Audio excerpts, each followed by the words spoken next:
اللہ رب العزت کے فضل و کرم سے، اس کی دی ہوئی توفیق سے بندہ ناچیز نے، حقیر نے، فقیر نے آپ احباب کے سامنے اللہ رب العزت کی مقدس و مطہر کتاب میں سے آیت کریمہ تلاوت کی ہے۔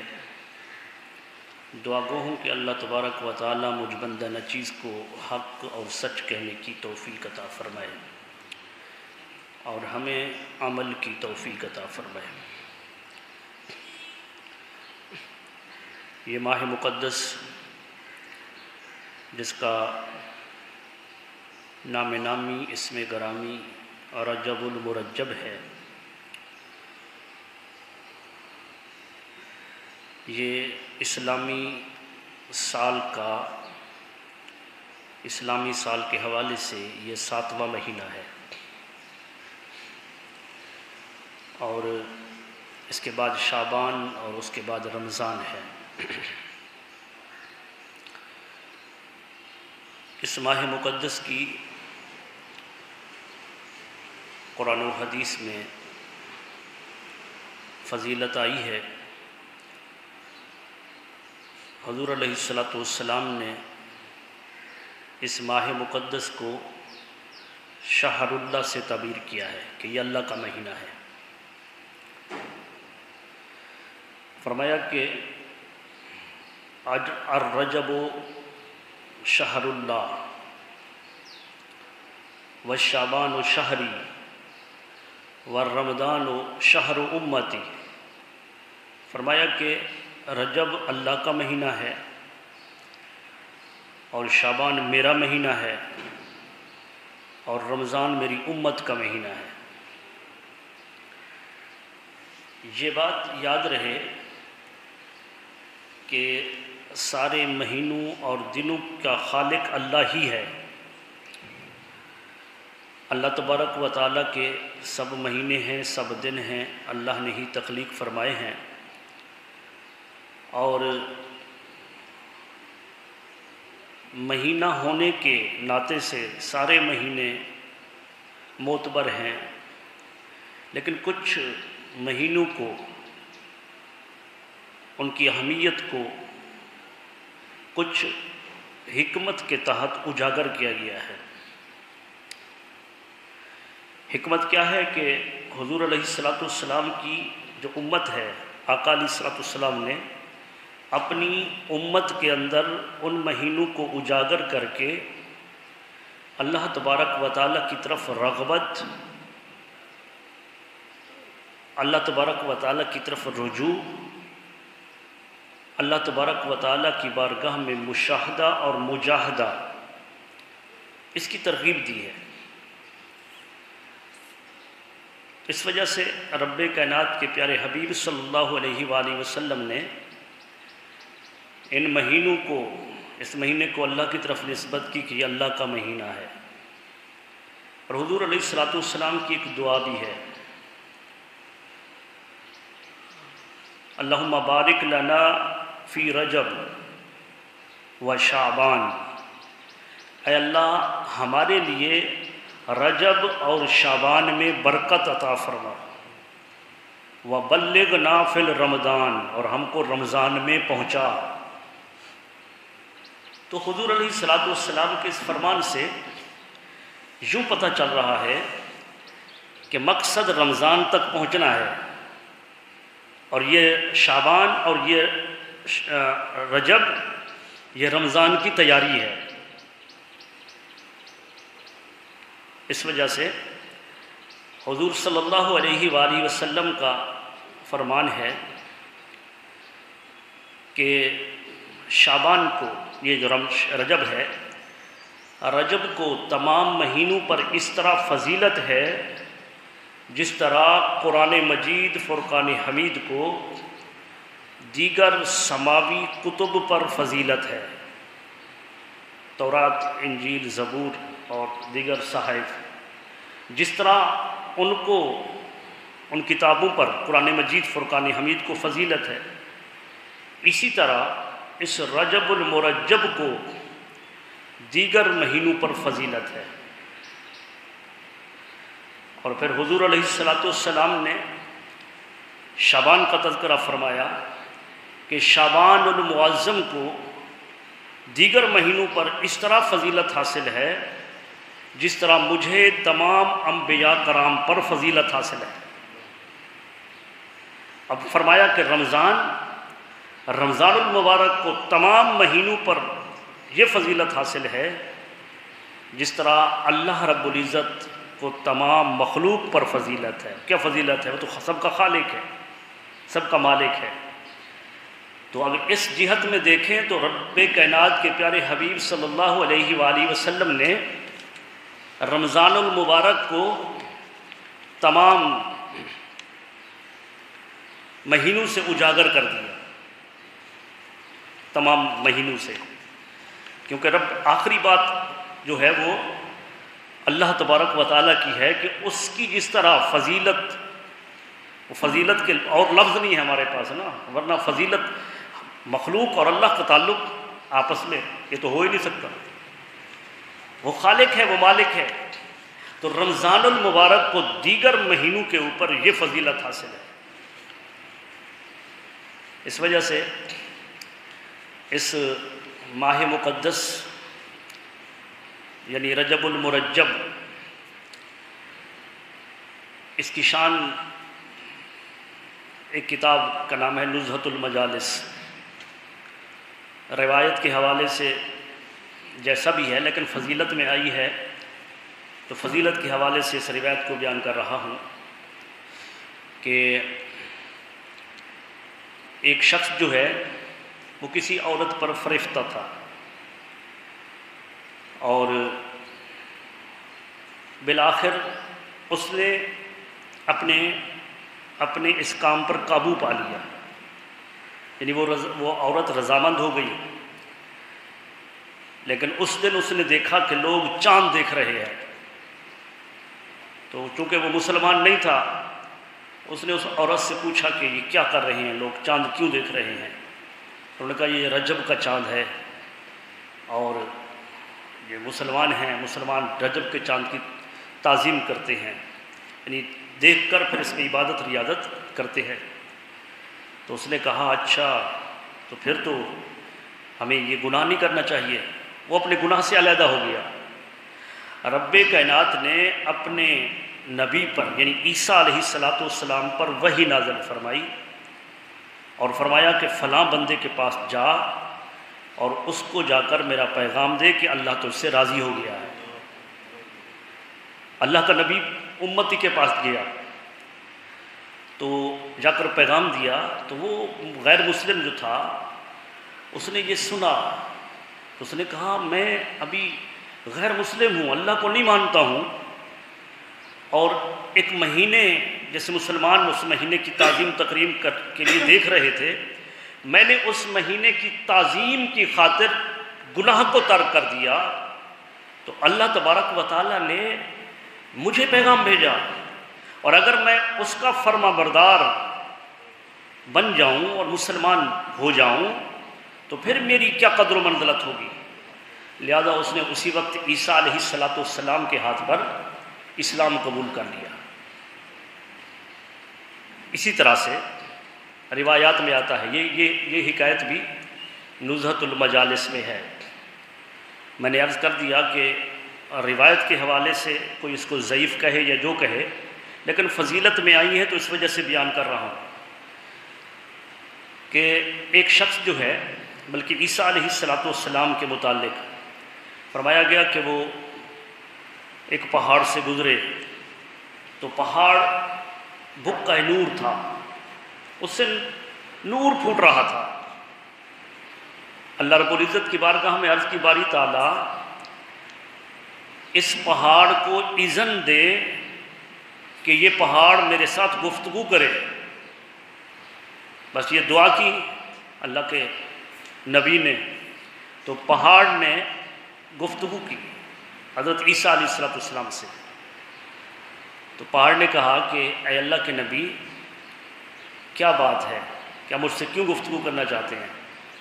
تو حضرت عیسیٰ علیہ السلام نے فرمایا کہ تو اتنا نور علی نور کیسے ہے، تجھ سے نور کیوں پھوٹ رہا ہے؟ تو پہاڑ نے کہا کہ معاملہ یہ ہے کہ میرے اندر ایک شخص جو ہے وہ عبادت کر رہا ہے، یہ نور اسی بندے کا نور ہے۔ تو پھر اللہ کی بارگاہ میں عرض کی، یا اللہ میں اس بندے کو دیکھنا چاہتا ہوں جو اس پہاڑ کے اندر عبادت کر رہا ہے۔ تو پہاڑ سے راستہ بن گیا اور حضرت عیسیٰ علیہ السلام وہاں پہنچے تو دیکھا کہ ایک شخص جو ہے وہ محو عبادت ہے، اس کو سلام کیا اور ساتھ ہی ان سے پوچھا کہ یہ کیا وجہ ہے کہ تیرا نور پہاڑ کے اندر، پہاڑوں کے چٹانوں کو چیر کر باہر چھڑ رہا ہے؟ اس نے کہا کہ معاملہ یہ ہے کہ میں موسیٰ علیہ السلام کا امتی ہوں، موسیٰ علیہ السلام کا۔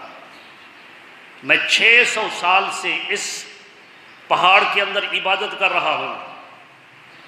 میں نے دعا کی ہے اللہ کی بارگاہ کے اندر کہ یا اللہ تیرا آخر الزمان نبی صلی اللہ علیہ وسلم کے زمانے کو میں پاؤں، تو میں یہاں 600 سال سے عبادت کر رہا ہوں، منتظر ہوں امام الانبیاء صلی اللہ علیہ وسلم کی نبوت کا۔ تو حضرت عیسیٰ علیہ السلام نے جب یہ معاملہ دیکھا تو اللہ کی بارگاہ میں عرض کی، باری تعالیٰ تیری اس پوری تخلیق کے اندر جو بھی تو نے تخلیق کیا ہے، جتنے جن و انس موجود ہیں، اس بندے سے زیادہ عبادت گزار تو کوئی نہیں ہوگا۔ تو اللہ تبارک و تعالیٰ نے فرمایا، نہیں اے میرے نبی عیسیٰ روح اللہ، میرے پیارے حبیب محمد مصطفیٰ صلی اللہ علیہ وسلم کا امتی جو رجب کے اندر روزہ رکھے گا وہ اس بندے سے بھی زیادہ میرا مقرب ہوگا۔ تو لہذا روزے کی ترغیب بھی آئی ہے۔ ایک تو روزہ ہوتا ہے نا کہ وہ ایام 20 کے روزے پہلے فرض تھے حضور علیہ السلام پر، اوائل اسلام میں فرض تھے، جب رمضان المبارک کا مہینے کے روزے فرض ہو گئے تو ان کو سنت کا درجہ دے دیا گیا، ان کی فرضیت منسوخ ہو گئی۔ اور جو ایام 20 کے روزے رکھتا ہے 13، 14، 15 ہر مہینے کی 13، 14، 15 کا روزہ جو روزے رکھتا ہے اسے ثواب صیام الدہر کا ہوتا ہے، یعنی کہ وہ پوری زندگی کے روزے رکھ رہا ہے، پورے سال کے روزے رکھ رہا ہے، کیونکہ ہر نیکی پر 10 گنا ثواب ہے۔ جو بھی نیکی کوئی کرتا ہے اس پر 10 گنا ثواب ملتا ہے، 10 گنا۔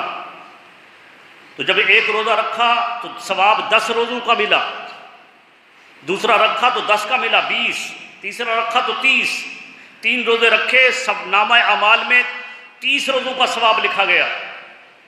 ایک تو وہ ایام 20 کے روزے ہیں اور دوسرا شعبان کے روزوں کے متعلق میں نے عرض کر دی کہ روایت فضائل کے حوالے سے آئی تو میں نے بیان کی، کیونکہ بڑی کتابوں میں نہیں ہے۔ نزہۃ المجالس امام عبد الرحمن شافعی علیہ رحمت کی کتاب ہے، آج سے اگرچہ کئی سو سال پہلے کی ہے، لیکن علماء کرام کی کیل و قال ہے کہ اس میں کچھ ضعیف روایت ہیں، لیکن اس بات پر بھی متفق ہے سب علماء کرام کہ جو ضعیف روایت ہو فضائل کے اعتبار سے وہ بھی معتبر ہوتی ہے۔ آپ اندازہ لگائیں کہ 600 سال سے وہ بندہ پہاڑ کے اندر محو عبادت ہے، اور جب اللہ کا نبی تعجب کرتا ہے تو رب کائنات فرماتا ہے، نہیں میرے حبیب کا جو بھی امتی رجب کے اندر ایک روزہ رکھے گا میرا قرب اس بندے سے زیادہ ان کے ساتھ ہوگا۔ اور اسی طرح ایک روایت جو ہے وہ، یہ تو نفلی روزہ ہے نا، کوئی نہ رکھے تو گناہ گار نہیں ہوتا ہے۔ اگر رجب کا روزہ کوئی نہ رکھے، ایام 20 کا روزہ نہ رکھے، کوئی فرض واجب تھوڑا ہے، نفل ہے، نفل کا یہ ثواب ہے۔ تو فرض کا ثواب کیا ہے؟ وہ فرض رمضان المبارک، کیونکہ یہ رجب کی ترغیب جو حضور علیہ السلام نے دی، شعبان کی فضیلت جو آقا علیہ السلام نے فرمائی، میری سمجھ کے مطابق یوں مجھے نظر آتا ہے کہ یہ ساری تیاری رمضان کے لیے ہے۔ تو رمضان کے جو فرض روزے ہیں ان کی برکت کیا ہے؟ تو روایت میں آیا کہ حضرت موسیٰ علیہ السلام نے اللہ تبارک و تعالیٰ کی بارگاہ میں دعا کی کہ یا اللہ میں تجھے دیکھنا چاہتا ہوں، میں تجھے دیکھنا چاہتا ہوں، کلام تو کرتا ہوں اور تیرا بات، تیری تیرا گفتگو سنتا ہوں لیکن جی چاہتا ہے کہ میں تجھے دیکھوں۔ تو رب کائنات نے فرمایا، قرآن مجید میں آیا کہ لن ترانی، تو نہیں دیکھ سکتا، تو نہیں، لن ترانی فرمایا۔ اچھا، یہ یہاں بھی رب کائنات نے یہ نہیں فرمایا کہ مجھے کوئی نہیں دیکھ سکتا، ایسا نہیں فرمایا، کیونکہ دیکھنے والا تو آگے آ رہا ہے، وہ یہی مہینہ ہے رجب المرجب کا، معراج کی رات ہے، دیکھنے والے نے دیکھا، تو اس وجہ سے رب کائنات نے فرمایا کہ لن ترانی، تو نہیں دیکھ سکتا۔ تو عرض کی باری تعالیٰ، ٹھیک ہے، پھر کلام ہی، تیرا کلام بھی بڑا، اور تو نے کلام بھی سابقہ انبیاء کرام میں سے کسی کے ساتھ نہیں کیا، جس کے ساتھ بھی تو نے کلام کیا بذریعہ وحی کیا، اپنا رسول بھیجا، رسول سے مراد فرشتہ بھیجا، وحی کے ذریعے تو نے کلام کیا، اور پس پردہ تو نے صرف میرے ساتھ کلام کیا۔ اور میں یہ سمجھتا ہوں کہ جو عظمت تو نے میری بنائی ہے، تیری رحمت جتنا میرے قریب ہے، میرے قریب جس قدر تیری رحمت ہے، تو اس قدر جو ہے کسی اور کی یہ عظمت نہیں ہے۔ تو رب کائنات نے فرمایا نہیں، میرے کلیم ایسا نہیں ہے۔ یا اللہ کیسا ہے؟ پھر کیا ہے؟ تو مجھ سے بھی زیادہ تیرے قریب ہے۔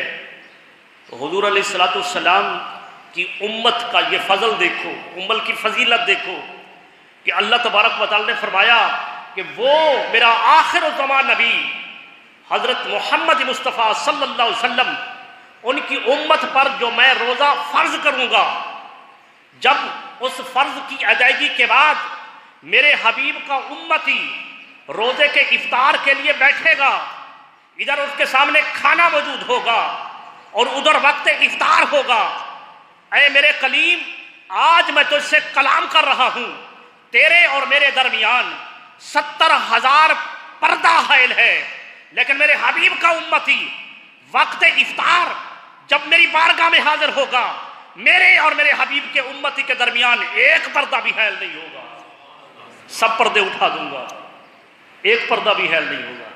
تو یہ فضیلت ہے فرض روزے کی، فضیلت فرض روزے کی، اور یہ فضیلت تھی نفلی روزے کی۔ اصل میں حقیقت یہ ہے کہ جب ہم کسی چیز کا ثمر لینا چاہتے ہیں، پھل لینا چاہتے ہیں، پھل لینا چاہتے ہیں کسی چیز کا، تو پھل اچانک نہیں مل جاتا۔ پوچھو نا کسانوں سے، کیا وہ اناج، گندم، کپاس، کیا وہ براہ راست لے لیتے ہیں؟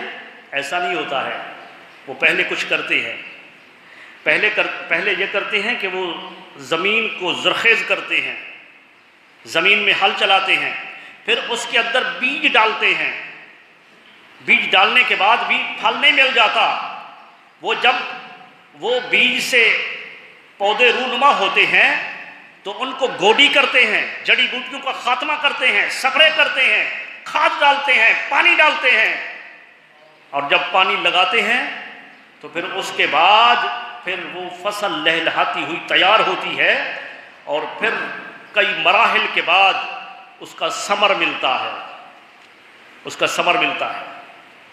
علماء کرام فرماتے ہیں کہ یہ رمضان المبارک اللہ تبارک و تعالیٰ کا انعام و اکرامات کا مہینہ ہے، امت مصطفیٰ کو اس میں ثمر ملنا ہے، تو ثمر کی تیاری صرف رمضان میں نہیں بلکہ اس پھل کو حاصل کرنے کے لیے امت مصطفیٰ کو بیج رجب کے مہینے میں ڈالنا ہوگا، رجب کے مہینے کے اندر اپنے آپ کو تیار کرنا ہے، رجب کے مہینے سے اپنے آپ کو عبادت خداوندی کے لیے تیار کرنا ہے۔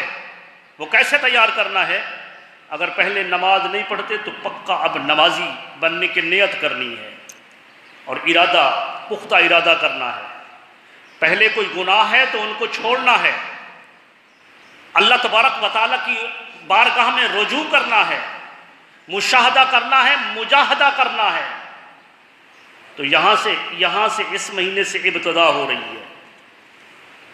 ویسے تو جب بھی اللہ تبارک و تعالیٰ توفیق دے، وہ اللہ تبارک و تعالیٰ کی بارگاہ سے ایک نعمت ہے کہ جب بھی کسی کو توفیق مل جائے، لیکن اس ماہ مقدس میں چونکہ آگے ایک رحمتوں کی برسات والا مہینہ آ رہا ہے، جس میں اللہ تبارک و تعالیٰ کی رحمتیں برکتیں چھما چھم برستی ہیں، تو اس کے لیے پھر اس رجب سے حضور علیہ السلام نے ترغیب دی کہ یہ مہینہ اس فضیلت والا ہے۔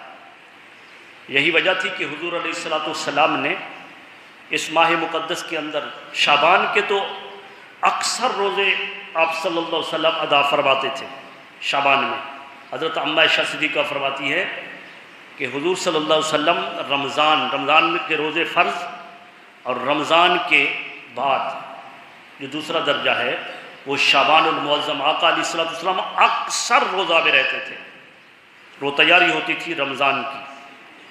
جس طرح حضور علیہ السلام سے جو رجب المرجب کے روزوں کی فضیلت ہے تو وہ بھی رمضان کی تیاری کے لیے ہے، کہ اسی سے اپنا مجاہدہ شروع کر دو، اسی سے ابتدا کر دو۔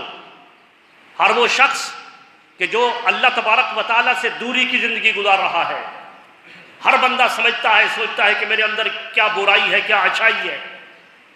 یہ اپنے سینے کے اندر جو ایک دل بیٹھا ہوا ہے، یہ مفتی ہے، یہ فتویٰ دیتا ہے۔ ہر کام کرنے میں جب دل کے اندر کوئی چیز کھٹکتی ہے تو برائی ہوتی ہے، اور جس بات پر دل مطمئن ہوتا ہے وہ اچھائی ہوتی ہے۔ وہ علیحدہ بات ہے کہ دل ہمارا اس قدر سیاہ ہو گیا ہو کہ اب اچھائی اور برائی کی تمیز بھی باقی نہ رہے۔ جب سیاہ دل ہو جاتا ہے بالکل، وہ گناہ کیا، شیطان نے نقطہ لگا دیا، پھر دوسرا نقطہ، پھر تیسرا، نقطے لگتے لگتے لگتے یہاں تک کہ دل سیاہ ہو گیا، تو اب بندہ برائی کو بھی اچھائی سمجھنے لگتا ہے۔ اللہ تبارک و تعالیٰ اس جہت سے، اس نوبت سے بچائے کہ جب دل سیاہ ہو جائے، برائی اور اچھائی میں تمیز بھی نہ رہے۔ لیکن اگر دل کچھ گناہ ہے، دل کے اندر ابھی کچھ سفیدی باقی ہے، تو ہر بندے کے دل کے اندر برائی کھٹکتی ہے۔ جو کھٹکتی ہے وہی برائی ہے، جس پر دل مطمئن ہوتا ہے وہ اچھائی ہے۔ تو لہٰذا اس ماہ مقدس یہ ہمیں پیغام دے رہا ہے کہ اے امام الانبیاء صلی اللہ علیہ وسلم کے امتیوں، آگے اور اس کے بعد عظیم مہینے آ رہے ہیں۔ تینوں مہینوں کی فضیلت احادیث مبارکہ سے عیاں ہے، تو اپنے اپنے قبلے، اپنے اپنی جہت کو درست کر لو، اپنے آپ کو درست کر لو۔ اب اس میں یہ ہے کہ جو بندہ مثلاً اس کا ادب کرنا ہے، رجب المرجب کا ادب کرنا ہے، تو ادب کیسے کرنا ہے؟ ادب اس کا کیسے کرنا ہے؟ دیکھیں، ایک مثال دیتا ہوں کہ دو تین دوست بیٹھے ہوں ایسے، یہ ایسا ابھی بھی ہوتا ہے۔ یہ آپ احباب جو ہیں اس بات کو کبھی غور سے دیکھا ہوگا کہ مثلاً دو چار نوجوان قسم کے دوست بیٹھے ہیں، سگریٹ پی رہے ہیں، اور کوئی بزرگ وہاں جا کر بیٹھ گیا اس کے ساتھ، تو یقین مانے میں نے اس بات کا کئی دفعہ مشاہدہ کیا کہ انہوں نے ہمیں دیکھا تو انہوں نے سگریٹ کو چھپا کر بند کر دیا۔ یہ حیا ہے، یہ ادب ہے بڑے کا، اگرچہ ختم ہوتا جا رہا ہے، لیکن یہ حیا، یہ ادب ابھی بھی باقی ہے۔ کئی مقامات پر ایسے ہوتے ہیں، بزرگ سفر کر رہا ہے، گاڑی کے اندر سوار ہوا اور نوجوان نے سیٹ چھوڑ دی۔ یہ ادب ہے، یہ ادب ہے۔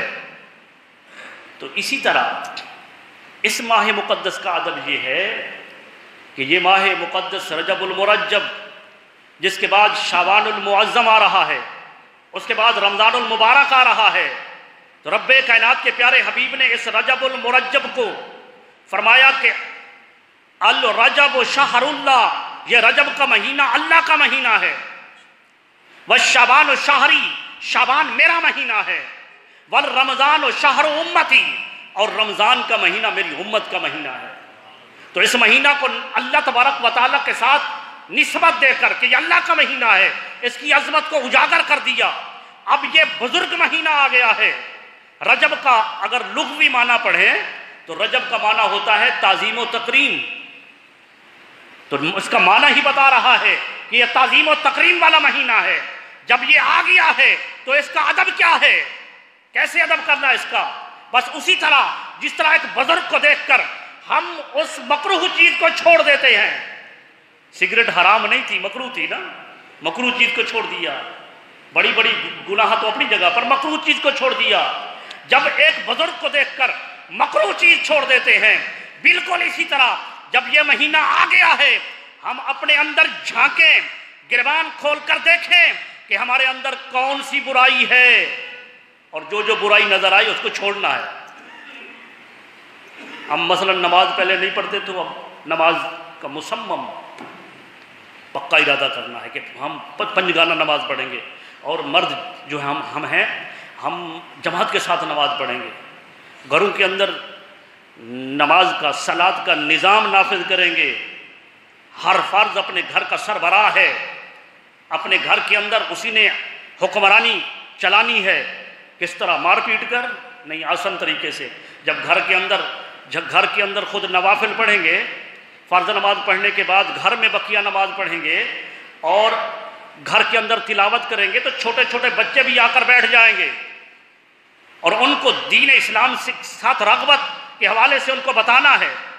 گھروں کے اندر مائیں بہنیں بیٹیاں جن پر نماز فرض ہے، سبھی کو سربراہ سے پوچھا جائے گا، اور مرد نماز جماعت کے ساتھ۔ حضور علیہ السلام نے فرمایا میرا جی چاہتا ہے کہ میں اپنے مصلی امامت پر کسی کو کھڑا کروں، کسی صحابی کو، اپنے غلام کو کھڑا کروں، اور کچھ صحابہ کو لے کر میں ان گھروں کے اندر جا کر ان گھروں کو آگ لگا دوں جو مرد حضرات گھروں کے اندر ہوتے ہیں اور مسجد میں نماز پڑھنے کے لیے نہیں آتے۔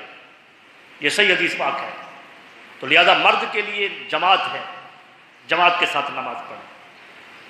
اسی طرح سے کئی نیتیں کی جا سکتی ہیں، بھئی کسی کے ساتھ کوئی برائی ہے تو اس کو چھوڑے، یہاں تک کہ کوئی اچھی نیت یہ بھی کر لے کہ میں آج سے پہلے میں یہ سنت مصطفیٰ کو مڑواتا تھا، رجب المرجب کی تعظیم یہ کرتا ہوں کہ آج سے چھوڑ رہا ہوں۔ مثال دے رہا ہوں، اس طرح کی کئی چیزیں، اس طرح کی سوچتے جائیں، نیت کرتے جائیں، ارادہ کرتے جائیں، اس قدر ثواب ملتا جائے گا۔ برائیاں جو ہیں ان کو چھوڑتے جائیں، نیکیوں پر عمل پیرا ہوتے جائیں۔ تو لہٰذا یہ مہینہ اس بات کی ترغیب دے رہا ہے، کیونکہ یہ مہینہ ہے ہی مجاہدہ کا مہینہ ہے۔ میں نے قرآن مجید کی جو آیت کریمہ کو تلاوت کیا ہے، یہ آیت کریمہ سورہ عنکبوت کی آخری آیت کریمہ ہے، بالکل آخری سورہ عنکبوت۔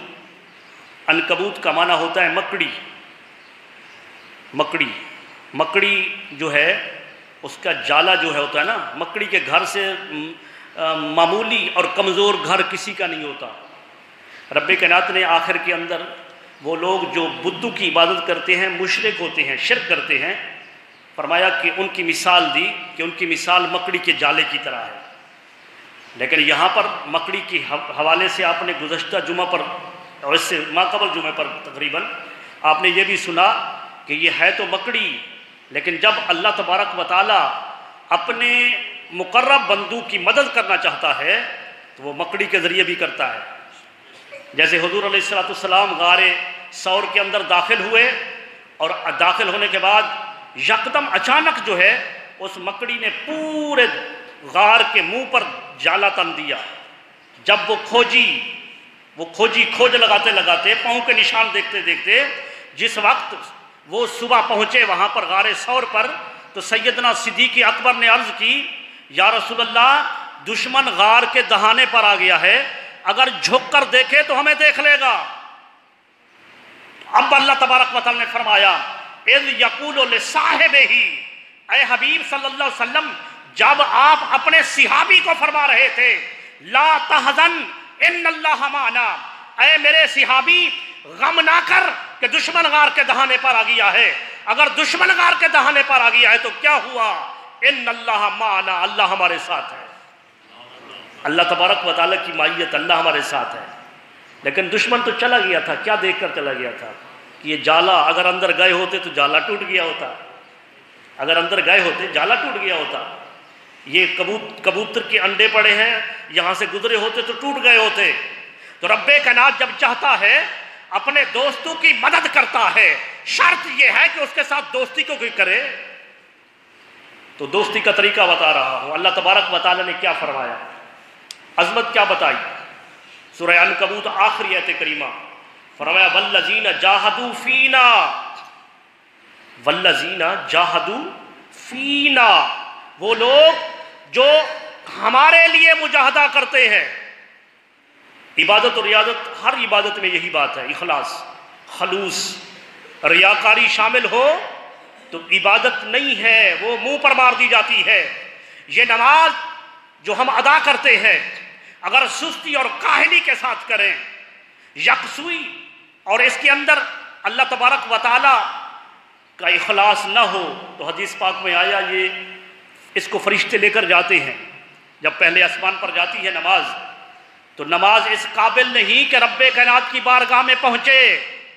پھر وہ فرشتوں کو حکم ہوتا ہے کہ اس نماز کو میرے پاس مت لاؤ، یہ سستی اور کاہلی کے ساتھ ادا کی گئی. پھر وہ فرشتے کیا کرتے ہیں، وہ واپس آ کر دے نہیں جاتے، بلکہ اسی آسمان اول سے ایک بسیدے بدبودار کپڑے میں لپیٹ کر نمازی کے منہ پر مار دیتے ہیں. جب نماز ہو یا کوئی عبادت، اب مجاہدہ کی بات ہو رہی ہے، اللہ کی بارگاہ میں جستجو اور کوشش کی بات ہو رہی ہے، ہر عمل کے اندر اخلاص کی بات ہو رہی ہے. تو اس عمل کے اندر بھی رب کائنات نے فرمایا والذین جاہدوا فینا، وہ لوگ جو ہماری خاطر، ہمارے لیے، ہماری رضا کی خاطر مجاہدہ کرتے ہیں. دل کے اندر کچھ اور نہیں ہوتا. لوگوں کو نیک ثابت کرنے کے لیے نمازیں نہیں پڑھ رہے ہوتے، لوگوں کو نیک ثابت کرنے کے لیے عبادت اور ریاضت نہیں کر رہے ہوتے.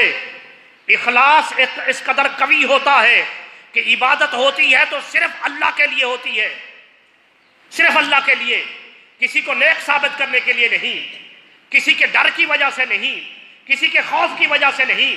صرف خوف معجزل ہوتا ہے تو رب کائنات کا ہوتا ہے. تو فرمایا کہ جو ہمارے لیے مجاہدہ کرتے ہیں، تو آگے فرمایا لَنَهْدِيَنَّهُمْ سُبُلَنَا، یہ لام بھی تاکید کے لیے، لا نہدیجنہ، آگے نون مشدد ہے. عربی گرامر کے اندر ہم اس کو کہتے ہیں نون ثقیلہ، اور نون ثقیلہ جہاں ہوتی ہے وہ بھی تاکید ہوتی ہے. اور لا نہدیجنہ، لام بھی تاکید کے لیے. دو تاکیدات رب کائنات نے فرمائی. میرے حبیب کے امتیو، میری طرف آؤ، میری بارگاہ میں رجوع کرو، مجاہدہ کرو، میری